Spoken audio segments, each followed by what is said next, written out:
the nomination papers I have submitted. The Congress President has assured me that the Congress Party has no official candidate. Election चलेगी, 17 तारीख अगर voting होगी, results जो आएंगे वो देखा जाएगा।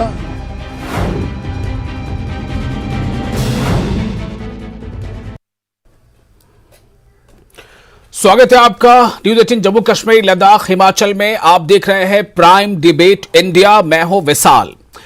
तो एक जो सस्पेंस बना हुआ था कि आखिर कांग्रेस अध्यक्ष पद की, राष्ट्रीय अध्यक्ष पद की रेस में कंटेंडर कौन होगा या कौन कौन होगा, तो वो सस्पेंस ऐसा लगता है कि अब खत्म हो चुका है। एक तरफ जहां एक विकेट पर लगातार शशि थरूर डटे रहे, वहीं दूसरे विकेट पर खिलाड़ी बदलता रहा। कभी नाम गहलोत का उछला, फिर उसके बाद नाम दिग्विजय का उछला, फिर उसके बाद कई नाम चर्चा में आए। कभी मुकुल वासनिक को लेकर चर्चा हुई, कभी मीरा कुमार को लेकर चर्चा हुई, लेकिन अब जो नाम नामांकन के तौर पर सामने आ चुका है वो है मल्लिकार्जुन खड़गे का। जी हां, मल्लिकार्जुन खड़गे राज्यसभा में लीडर हैं और कर्नाटक से आते हैं। और ऐसा नहीं कि सिर्फ यही दो नाम है, एक नाम और है, वो नाम है KN त्रिपाठी। ये कांग्रेस के MLA रहे हैं झारखंड से। लेकिन सवाल यह है कि ऐसा क्यों है कि एक तरफ तो शशि थरूर लगातार डटे रहे पिच पर और दूसरी तरफ का खिलाड़ी बदलता रहा। चर्चा कई खिलाड़ियों की होती रही, एक के बाद एक, एक के बाद एक, एक के बाद एक, ये तब्दील बदलती रही। अब सबसे बड़ा सवाल यह है कि स्क्रूटनी होगा, स्क्रूटनी के बाद त्रुटियां पाई गई तो फाइनली रेस में कौन बना रहता है। यानी सवाल अब भी यह है, चूंकि मल्लिकार्जुन खड़गे खुद कह चुके हैं कि अगर चुनाव हुआ तो 17 तारीख को फिर देखा जाएगा। आज इसी पर हम खास बातचीत करेंगे और यह भी जानने की कोशिश करेंगे कि आखिर मल्लिकार्जुन खड़गे पर ही दांव क्यों और क्या, जैसा कि शशि थरूर ने कहा है कि उनसे कांग्रेस के अंतरिम अध्यक्ष, उन्होंने कहा है कि इसमें गांधी परिवार न्यूट्रल रहेगा। क्या वाकई ऐसा होगा? कांग्रेस का कोई ऑफिशियल कैंडिडेट नहीं है, क्या वाकई ऐसा है? ऐसे कई सवाल हैं जिस पर हम बातचीत करेंगे प्राइम डिबेट इंडिया में। आधे घंटे बने रहे हमारे साथ होंगे बहुत ही खास मेहमानों का एक पैनल।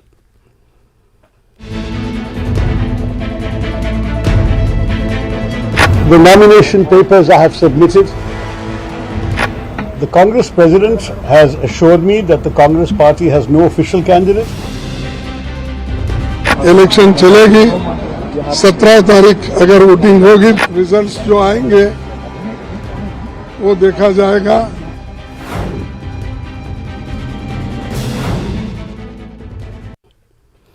तो कुल मिलाकर तस्वीर यह है कि थरूर वर्सेस खड़गे, कब 8 अक्टूबर तक तो यह बात कही जा सकती है। अब आपको बताते हैं कि हमारे साथ 3 खास मेहमान जुड़ चुके हैं, चौथे के भी जुड़ने का इंतजार हमारे साथ है। असित नाथ तिवारी प्रवक्ता है कांग्रेस के, हमारे साथ है ऋषि मिश्रा, पॉलिटिकल एनालिस्ट है, बहुत गहरी पकड़ रखते हैं राजनीति की चाल पर। और हमारे साथ हमारे अपने स्पेशल कॉरेस्पॉन्डेंट दिल्ली से जुड़ रहे हैं अशरफ काजमी, और कुछ देर में हमारे साथ होंगे सैयद यासिर जिलानी, प्रवक्ता बीजेपी। तो आप सभी का बहुत बहुत स्वागत है। सबसे पहले मैं असित तिवारी जी आपसे यह जानना चाहता हूं कि आखिर एक विकेट पर शशि थरूर डटे रहते हैं, दूसरे छोर पर खिलाड़ी बदलता रहता है, ऐसा क्यों हुआ? और क्या ये दोनों चेहरे या तीनों चेहरे ही मैदान में उतरेंगे फाइनल मुकाबले के लिए, या फिर कोई एक ही होगा और सारा विड्रॉल हो जाएगा? देखिए, इस संबंध में अभी स्पष्ट तो कुछ नहीं कहा जा सकता कि इसमें कोई एक ही होगा कि सारा विड्रॉल हो जाएगा, क्योंकि नॉमिनेशन 3 लोगों ने किया है। खड़गे साहब ने किया है, थरूर जी ने किया है और आपके गृह राज्य से त्रिपाठी जी ने किया, झारखंड से। तो 3 लोगों का नॉमिनेशन है। इलेक्शन होंगे नहीं होंगे ये तय होगा स्क्रूटनी के बाद, नाम वापसी के बाद। तो अभी स्पष्ट तौर पर कुछ नहीं कहा जा सकता कि, लेकिन एक जो आपने बात कही कि भाई एक नाम टिका रहता है बाकी नाम, तो इस तमाम चुनाव में ऐसा होता है जब तक फाइनल उम्मीदवार नॉमिनेशन फाइनली न कर दे तब तक तो विधानसभा चुनाव में भी ये स्थिति रहती है, ये नहीं पता रहता भाई पार्टी किसको टिकट दे रही है, कौन उम्मीदवार हो रहा है, कौन नॉमिनेशन कर रहा है। तो एक मशविरा लोगों ने किया होगा, सबने भाई आप लड़िए तो नहीं आप लड़िए, तो इस तरह से 3 उम्मीदवार हमारी पार्टी के हैं और नाम वापसी तक क्या होता है हम मान के चल रहे हैं कि तीनों लड़ेंगे। ठीक है, हमारे साथ जैसा मैंने बताया कि ऋषि मिश्रा है पॉलिटिकल एनालिस्ट और सैयद यासिर जिलानी जुड़ चुके हैं प्रवक्ता बीजेपी। यासिर, एक रिएक्शन आपकी तरफ से भी लेना चाहूंगा।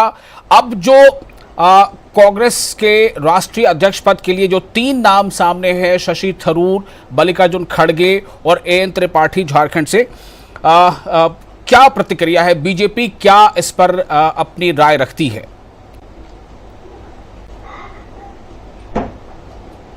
आजम भाई देखिए, ये बिल्कुल 100% शुद्ध रूप से कांग्रेस का आंतरिक है, लेकिन राजनीतिक दृष्टिकोण की वजह से आपने जोड़ा है तो मैं इस पे जरूर प्रतिक्रिया अपनी रखूंगा। मसला ये है कि कांग्रेस इस वक्त बेहद अपने निचले स्तर के दौर से गुजर रही है। कांग्रेस में नीति नहीं, नेता नहीं, कोई किसी को सुन नहीं रहा है। हमने पूरी इस चुनावी प्रक्रिया में देखा है कि किस तरीके से पहले गहलोत साहब का नाम आता है। गहलोत साहब को जब नहीं मना पाए, वहां से रिजाइन उन्होंने नहीं दिया राजस्थान के मुख्यमंत्री के पद से, तो मजबूरी में कह सकते हैं आप कि उन्हें साइडलाइन करके पहले दिग्विजय सिंह को सामने लाया गया, एक तरफ से शशि थरूर जी आए और दूसरी तरफ जो उनका एक हमेशा से कांग्रेस की ये जो राजनीति का हिस्सा रहा है कि लास्ट मोमेंट पे वो कोई ना कोई नई चीज करते हैं, उसमें उन्होंने मल्लिकार्जुन खड़गे को सामने लेके आए हैं। और ये चुनावी प्रक्रिया उनकी अपनी आंतरिक व्यवस्था के अंदर देखिए किस तरफ लेके जाती है। मल्लिकार्जुन खड़गे एक बेहद उम्रदराज लीडर हैं और मुझे लगता है ऑलमोस्ट वो 80 ईयर ओल्ड हो चुके हैं, लेकिन कांग्रेस ने अगर उनपे विश्वास किया है क्योंकि ज्यादातर कांग्रेस के जो लीडर हैं वो मल्लिकार्जुन खड़गे की तरफ दिख रहे हैं और शशि थरूर एक तरफ अलग थलग पड़ चुके हैं। इसमें भी कांग्रेस की कोई ना कोई अपनी रणनीति होगी। अब मुझे लगता है कि कांग्रेस को और मजबूती से अपने संगठन के लिए सोचने की जरूरत है, क्योंकि एक तरफ वो एक पूरा भारत जोड़ो करके जो भारत तोड़ो का एक यात्रा उन्होंने करा हुआ है, उसको लेके उनके ऊपर प्रश्न चिन्ह है। राजस्थान को लेके उनके ऊपर प्रश्न चिन्ह है और खुद जो आपस में उनके वाद विवाद इस चुनाव को लेके अध्यक्षीय चुनाव को लेके सामने आ रही है, जिसमें यह कहा जा रहा है कि गांधी परिवार से इस चुनाव में कोई लेना देना नहीं है, लेकिन बिना गांधी परिवार के आशीर्वाद से कोई कांग्रेस का अध्यक्ष बन ही नहीं सकता है। तो क्या कांग्रेस यानी गांधी परिवार का आशीर्वाद है? जब आप यहां तक कह रहे हैं कि आशीर्वाद शायद है, तो आप ये भी बता सकते हैं क्या कि किसके साथ आशीर्वाद है? मैं कांग्रेस नेता से जवाब लेना चाहूंगा। पहले यासिर जी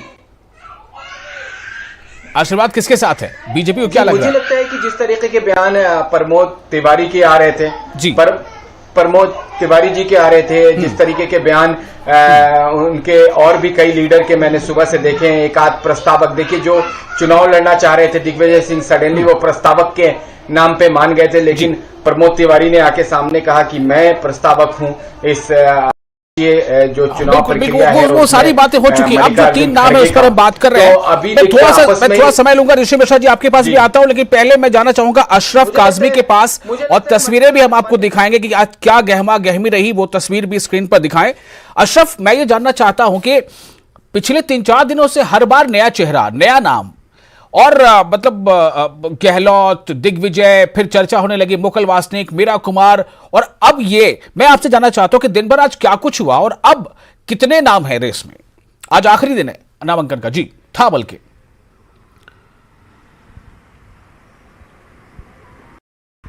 हाँ विशाल, देखिए काफ़ी कन्फ्यूजन वाला स्थिति रही, या ये कहें कि कांग्रेस की अपनी एक रणनीति है जो वो जाहिर नहीं करती कि वो हर बार कहती किसी से है लेकिन पर्चा किसी और का दाखिल होता है। चाहे आप लोकसभा चुनाव उठा लीजिए, विधानसभा चुनाव लीजिए, किसी के नाम को वो पर्चा दे देते हैं कि वो हमारा उम्मीदवार होगा, फिर बदल देते हैं। तो यही कमोबेश यहाँ भी है।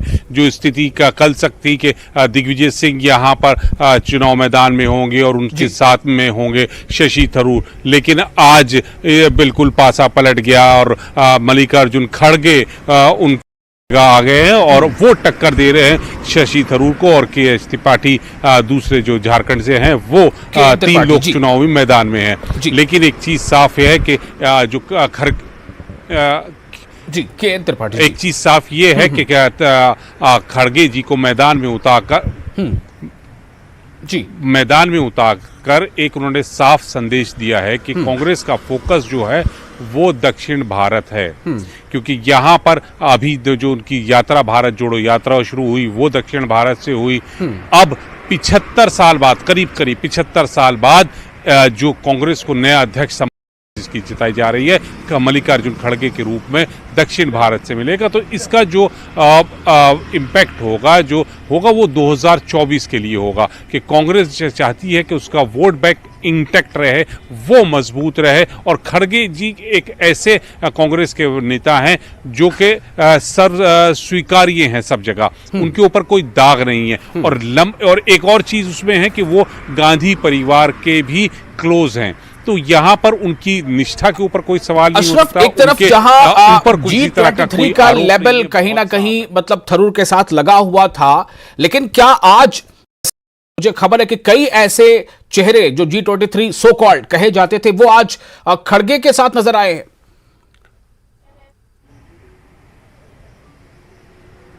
बिल्कुल, देखिए ये खड़गे को चुनाव मैदान में उतारने का यही है, क्योंकि वो मैंने पहले कहा कि वो सर्व स्वीकार्य हैं, वो हर एक को यहाँ पार्टी में स्वीकार है, यहाँ तक कि G23 वो सर्व स्वीकार्य है। इस पर हम अशरफ फिर आपके पास आते हैं, आप हमारे साथ बने रहे। सीधे चलते हैं ऋषि मिश्रा जी के पास। ऋषि मिश्रा जी, 2-3 बातें हैं। एक तो ये कि खड़गे ही क्यों, पहला सवाल। दूसरा ये कि जो अभी यासिर जिलानी बीजेपी के प्रवक्ता कह रहे हैं कि मतलब 80 साल करीब करीब वो हैं, तो फिर भी उनको ही क्यों अब आगे बढ़ाया गया, और कांग्रेस ऐसा हमेशा करती है, कहती कुछ है करती कुछ है।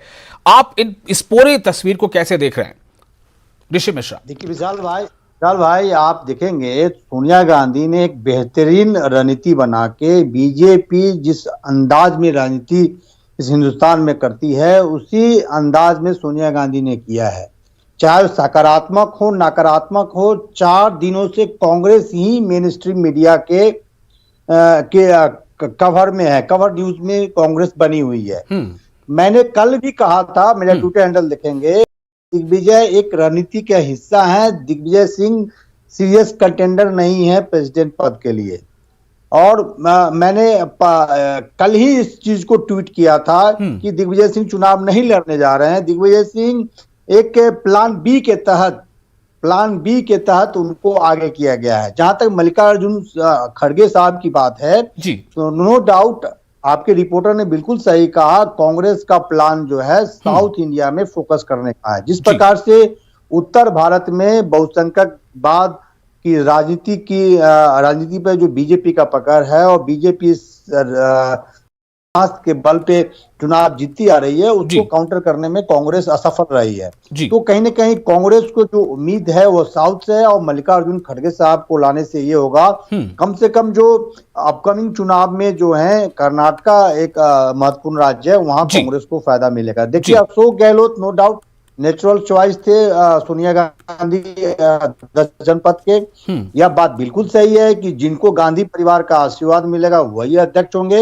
मल्लिकार्जुन खड़गे साहब का 2 बहुत महत्वपूर्ण पहलू था जिसको हमें समझने की जरूरत है। एक तो वह 10 जनपद के बहुत भरोसेमंद प्लेयर हैं, दूसरा और कांग्रेस एक नैरेटिव बनाने का प्रयास कर रही है पूरे पैन इंडिया में कि हमने गैर गांधी परिवार के एक दलित नेता को अध्यक्ष बनाया है। तो एक बड़ा स्ट्रेटेजी है। क्या खड़गे का दलित होना, मतलब आप जैसा कह रहे हैं खड़गे का दलित होना और खड़गे का मतलब दक्षिण भारत से होना, चूंकि आपके मुताबिक वो नॉर्थ में टक्कर कांग्रेस उस तरह से नहीं दे पा रही, इसलिए साउथ का सहारा लिया जा रहा है। क्या ये दो बातें कहीं ना कहीं इसके पूरे इस घटनाक्रम के पीछे हैं?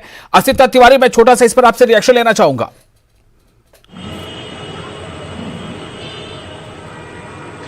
देखिए, साउथ नॉर्थ मसला है भाई, साउथ इंडिया में नहीं है क्या? ये क्या तर्क हुआ? साउथ और नॉर्थ सब भारत में है। तो भाई कहीं देखिए, मुद्दा क्या है कि कहा जा रहा है कि नेहरू गांधी परिवार का आशीर्वाद, कांग्रेस का एक एक कार्यकर्ता उस परिवार का आशीर्वाद लेना चाहता है, और उसके पीछे जो ठोस वजह है वो है उस परिवार की लेगेसी, उस परिवार का इतिहास। नमक सत्याग्रह जब आंदोलन शुरू हुआ विशाल जी, उस समय पंडित जवाहरलाल नेहरू की जो माता जी थी, हाँ, उन्होंने शहादत दी, पुलिस की लाठियां खाई और पुलिस की लाठियों से उनकी मौत हुई। उनके पिताजी जवाहरलाल नेहरू जी के पिताजी पंडित मोतीलाल नेहरू जी ने अधिकारियों को 2-2 हवेलियां उस समय दान कर दी। 2-2 हवेलियां इलाहाबाद में दान की, स्वराज भवन और आनंद भवन जी। और फिर मोतीलाल नेहरू जी की पत्नी की मौत हुई पुलिस लाठीचार्ज में। उसके बाद जवाहरलाल नेहरू जी, उनकी पत्नी कमला नेहरू जी, कई बार ये लोग जेल गए। जवाहरलाल नेहरू जी 12 साल जेल रहे, और एक वक्त तो विशाल जी ऐसा आया जब पंडित नेहरू जेल में थे, उनकी पत्नी जेल में थी, उनकी बेटी इंदिरा गांधी जेल में थी, और उनके दामाद फिरोज गांधी जेल में थे। 4 लोग एक साथ जेल में थे आजादी की लड़ाई में। इंदिरा गांधी जी ने इस देश के लिए कुर्बानी दी ना, अपने परिवार की जायदाद के लिए तो नहीं दी। राजीव गांधी जी ने इस देश के लिए कुर्बानी दी ना, अपने परिवार की जायदाद के लिए तो नहीं दी। तो ये किसी पूरे हिंदुस्तान में किसी परिवार में कहीं आपको मिलती है क्या? एक कोई परिवार ऐसा बता दीजिए जिसका ऐसा इतिहास रहा हो अपने देश के लिए कुर्बानी का, अपने मुल्क के लिए कुर्बानी का। क्यों नहीं उस परिवार का आशीर्वाद लिया जाए? किसका आशीर्वाद लेने जाए? माफी वीरों का आशीर्वाद लेने जाए। सवाल यहाँ पर यह है कि ये स्ट्रैटेजी क्या बीजेपी के नक्शे कदम पर चलने की स्ट्रैटेजी, जैसा ऋषि मिश्रा बता रहे थे कि अंतिम ओवर में जो है गेम पलटने का 3-4 दिनों से कई नाम सामने आ रहे हैं, अशोक गहलोत का नाम, दिग्विजय का नाम, खड़गे का नाम। तो क्या मतलब ये कहीं आला कमान या जो टॉप थिंक टैंक है, क्या उनके पास ये इस बात को लेकर ये रणनीति है, या फिर ये कुछ कंफ्यूजन रहा था? भरोसा नहीं है किसी पर? नहीं, बीजेपी में कोई, बीजेपी के नक्शे कदम पर क्या चलना है? वहां कब लोकतांत्रिक तरीके से चुनाव होता है? वहां तो एक नाम का ऐलान कर दिया जाता है, हो गया। एक कोई मठाधीश है, वो किसी को आगे बढ़ा देगा, वही अध्यक्ष हो जाएगा। तो बीजेपी के नक्शे कदम पर कांग्रेस में इलेक्शन होता है। देखिए, इलेक्शन होता है, कई बार सर्वसम्मति से एक ही उम्मीदवार होता है और हो जाता है। कई बार ये स्थिति आती है कि भाई ठीक है 2-3 उम्मीदवार हो गए तो हम वोटिंग करवा लेते हैं। कांग्रेस में बजाता अध्यक्ष का, लेकिन वोटिंग तो नहीं कराई गई ना। गहलोत का चर्चा दिग्विजय सिंह ने फॉर्म लिया फिर वापस कर दिया। स्ट्रैटेजी इसको मैं अभी पूछूंगा यासिर जिलानी साहब से भी। जी गहलोत जी से बात, तिवारी जी, गहलोत जी जी नहीं, गहलोत जी से जो बात हुई उसका जवाब मैं विशाल जी दे दूं। गहलोत जी ने बताया, कल रात में बात हुई गहलोत जी से, और गहलोत जी ने कहा कि उन्होंने खड़गे जी से मुलाकात की और खड़गे जी ने इच्छा जताई चुनाव लड़ने की। तो खड़गे जी उनके सीनियर लीडर है, अपने सीनियर लीडर का सम्मान करते हुए उन्होंने अपना मन बयान है। आसिफ जी थोड़ा आपको रोकना चाहूंगा। यासिर जनाब बोलिए, यासिर साहब। देखिए, मैं ये कहूंगा कि अब गहलोत साहब क्या लिख के ले गए थे, वो पर्चा भी वायरल हो रहा है सोशल मीडिया पे, उस पे चर्चा नहीं करेंगे।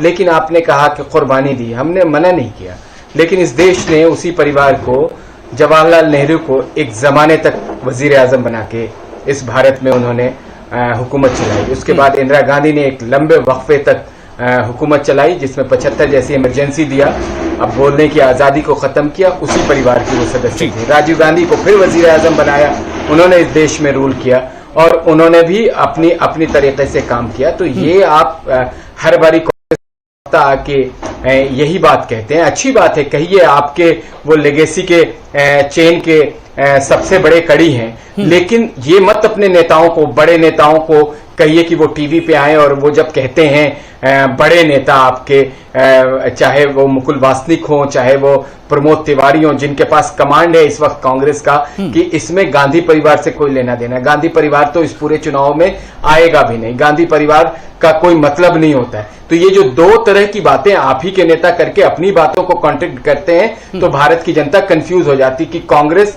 जो अपने आप को एक विलुप्तता की तरफ बढ़ रही है, मैं नहीं भारतीय जनता पार्टी के प्रवक्ता। जी जी, जो यासिर जी कह रहे हैं कि एक तरफ खुद गहलोत भारतीय जनता पार्टी प्रवक्ता होने के नाते ये खुद आपके यहाँ G26 G23 एक मिनट ऋषि मिश्रा जी G23 आपने देखा, गुलाम नबी आजाद G23 नाम का तो कहीं कुछ था ही नहीं, तो मीडिया का दिया हुआ नाम है और भाजपा ने उसे प्रोपोगेट किया। विशाल भाई अब आप देखिए ऋषि मिश्रा नाम दिया और इस पे आप मीडिया पे भी करने लगे। विशाल भाई मैं आप बोले यासिर जी अभी चुप हो गए, आसिफ जी भी चुप हो गए, ऋषि मिश्रा बोले। जो तिवारी जी ने जो बात कही वो खुद कंट्राडिक्ट करती है। एक तरफ कह रहे हैं कि लोकतांत्रिक ढंग से चुनाव हो रही है, एक बात बिल्कुल सही है, भारत में जितने राजनीतिक पार्टी है उसमें कांग्रेस एक ऐसी पार्टी है जहां चुनाव होती है, लेकिन तिवारी जी खुद कंट्राडिक्ट कर रहे हैं। एक तरफ चुनाव हो रहा है, दूसरी तरफ कह रहे हैं जिनको गांधी परिवार का आशीर्वाद होगा वही। तो गांधी परिवार का आशीर्वाद यहाँ मैंडेटरी है और आज आपने देख लिया 3 मिश्रा जी सुन लीजिए ऋषि भाई, सुन लीजिए ना, मेरे काम कर देता हूं। नहीं कहा कि जिनको गांधी परिवार का आशीर्वाद होगा, एक उम्मीदवार गांधी परिवार का आशीर्वाद लेना चाहता है। विशाल भाई आप भी जानते हैं जिनको सोनिया गांधी का आशीर्वाद था उनके साथ कितने प्रस्तावक थे, जिनके साथ आशीर्वाद नहीं है उनके कितने प्रस्तावक थे।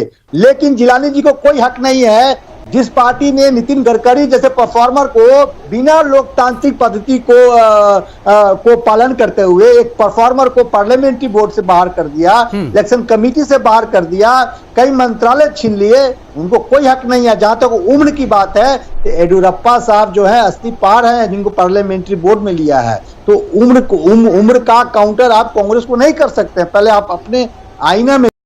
लेकिन तिवारी जी को भी कहना चाहता हूं आप दिखाने के लिए ही सही, लेकिन चुनाव तो करवाया, लेकिन वही अध्यक्ष होंगे ऋषि मिश्रा जी परिवार का आशीर्वाद। जी यासिर जी बोलिए। आप लग गया मिर्ची यासिर जी बोले। नहीं उनको जवाब देने दीजिए, आपको जो कह रहा था आपने किया। जी यासिर जिलानी बोले। ऋषि मिश्रा अभी कह रहे थे इनको कांग्रेस के प्रवक्ता ही नहीं, इनको करारा तमाचा दिया है अभी इनको बोल के। इनका कोई हक नहीं, ये जर्नलिस्ट हैं, सहाफी हैं, सहाफत करे ईमानदारी से। अरे पत्रकारिता करिए, ये पत्रकार करिए। आपको कौन किस पार्टी कहां से संसदीय दल से कौन हट रहा है, क्या हटाया जा रहा है, कम से कम यहाँ पे तो क्लियर है। कांग्रेस में तो क्लियर ही नहीं है ऋषि मिश्रा जी। अरे अब सुन लीजिए, आप तो सीनियर टाइप के आदमी हैं, जूनियर मत बनिए। अरे आप तो लगातार चैनलों पे रहते हैं, आप अगर आप सामने से बात करें। Rishi please hold on, Rishi please hold on. Yasir बोले संक्षेप में, आप जब मैं चुप हो जाता हूं। देखिए हाँ, मैं संक्षेप में मैं कह रहा हूं कि आज कांग्रेस के आंतरिक व्यवस्था पे आज अरे आप खामोश रहिए, आपको कुछ करना नहीं, कांग्रेस रही है, लगातार आप ट्राई कर रहे हो कांग्रेस में जाने की। देखिए मैं आपसे ये कह रहा हूं कि ये कांग्रेस, हाँ नहीं मैंने कांग्रेस का आंतरिक मामला है उस पर आप चर्चा कर रहे हैं। मैं उस चर्चा पे आपको एक तरीके से जो ऑब्जर्वेशन है मेरा भारतीय जनता पार्टी के कार्यकर्ता और प्रवक्ता होने के नाते, वो मैंने अपनी बात रखी। मैंने उम्र की बात इसलिए करी कि आप युवाओं की आप बात कर रहे थे। 80% भारत की जनसंख्या कांग्रेस बता रही है। युवाओं को लेके एक बड़ी मुहिम राहुल गांधी और प्रियंका गांधी ने चलाया। मैं उन्हें एक तरीके से इज्जत के साथ जो उनके अध्यक्ष आएंगे उनका अपना आंतरिक व्यवस्था है वो बदलाव कर रहे हैं। लेकिन एक कंसर्न इसलिए है कि विपक्ष को, चलिए देखिए अब मेरे पास वक्त नहीं बच रहा है, मैं माजरत चाहता हूं। अशरफ काजमी ने भी बहुत इनपुट अच्छा दिया, मैं और उनके पास जाना चाहता था। लेकिन एक चीज है कि 1 अक्टूबर यानी जो अगली तारीख है अक्टूबर की पहली, उसमें स्क्रूटनी होना है। यहां भी अभी एक सवाल है कि क्या स्क्रूटनी में किसका फॉर्म वैलिड माना जाएगा, किसका इनवैलिड हो जाएगा, और क्या अगर कोई एक ही रह जाता है तो फिर चुनाव की नौबत जाहिर सी बात है कि नहीं आएगी। अगर वो मामला आगे बढ़ता है तो विड्रॉवल के लिए जो है वो 8 तारीख का समय है। 8 तारीख तक अपने आप को विड्रॉ कर सकता है, चाहे तो रिसर्व बनाए रह सकता है। अगर चुनाव हुए तो 17 तारीख को चुनाव होंगे, फिर आपसे होगी मुलाकात। फिलहाल दीजिए इजाजत।